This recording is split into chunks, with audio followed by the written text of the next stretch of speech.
कहिड़ो इम्तिहान? मैट्रिक जो। पर भाइयो तो अॻ में बि ॾिनो हो। बस साईं 3 दफ़ा फेल थियो आहियां। सदके लगातार 3 भेरा। वाह जवान जा पुट वाह। पोइ बि सही न छोकिरे खे शाबास हुजे, वरी वरी फेर थियण खां मुड़ियो ई कोन्हे। इन दफ़े पास थी पंहिंजो रिकॉर्ड ख़राब कंदे जावा। बस साईं दिल त चवे थी त पास थियां। अरे बात दिल त चवे थी त अंतर छा थियां, पर करामत बि त हुजे न। करामत जी मन आहे इम्तिहान जी तयारी, छा तोखो पुॼे ई कोन।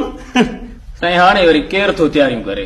हा बाबा हा, वात में ज़हरीला तमाक वारा गुटका विझो, हाशमारी होटल ते सॼो ॾींहुं टीवी ते टंगिया पिया आहियो, बाक़ी इम्तिहान जे पास थियण जो सर्टिफिकेट मुफ़्त में खपे, ईअं न?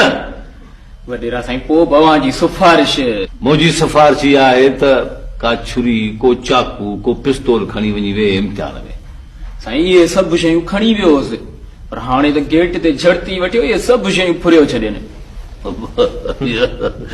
भला हू जेको ठाहींदा आहियो काल मां कारतूस, साईं कारतूस बि फुरियो, असली सफ़ा खीसा ख़ाली करे छॾियनि न।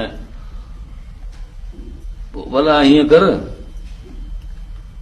पर सीधा कयूं, चिबड़ खे था चऊं त तुआरे अबे खे त तुंहिंजे बदिरां वञी इम्तिहान में वेह। भोतार हथ वठी था फेल करायुमि, अबो ॼाणे अलफ बे बि कोन, सो वरी ॾींदो इम्तिहान। छा कजे हाणे जुमा खान छा कजे। हाणे हीअं कर भाउ, तूं पेपर ख़ाली छॾे अच इम्तिहान में। इम्तिहान खां पोइ तुआरे उस्ताद खे हिते मुंहिंजी उताक ते घुराए तोखां पेपर लिखाए तोखे पास कराईंदासूं, ठीकु? ठीकु, इहो कमु भलो।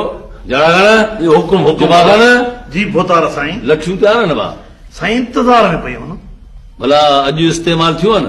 साईं वीचारियो अॼु इस्तेमाल न थियो। अरे भाउ हेॾां उथी बि,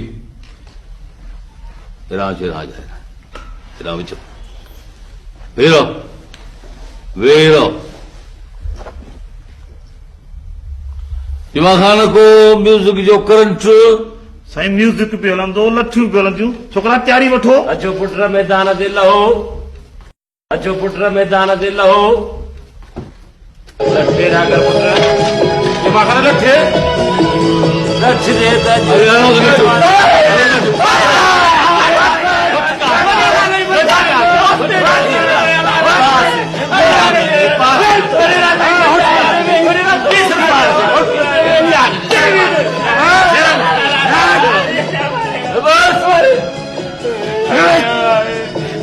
मारे ओ बाबा के पुड़का न वधे मारे छॾियो।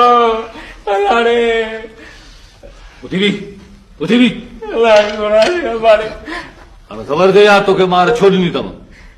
खाईंदा ये गुटका, ये ज़हरीला पान खाई होटलुनि ते वक़्तु न विञाईंदे। हाज़िर साईं। इहो वक़्तु पढ़ाई में सर्व कंदे, ॿुधई न? हाज़िर साईं हाज़िर। अरे अल्लाह। जुमा खान जी भोतार साईं। हीअ मार पाण खे घणे में पई? साईं लॻे थो त 1000 खंदाई। न भोतार न न न मार कुझु सर सोची वई त 2000 लहे बाबा। सही थो चए। जुमा खान हरू भरू कंजूसी न कर, ॾे 2000 रुपया। मूंखे छा थी, तव्हांजी पैसा था ॾियो, मूंखे छा। साईं मां आयो सलाह वठण, पैसा वठी मार खाइण कोन आयो, न ख़बर मूंखे पैसा। छा थो चई, वरी छा में चई हो? दियो भला पैसा ॾे। बस साईं वॾेरा साईं पैसा ॾे।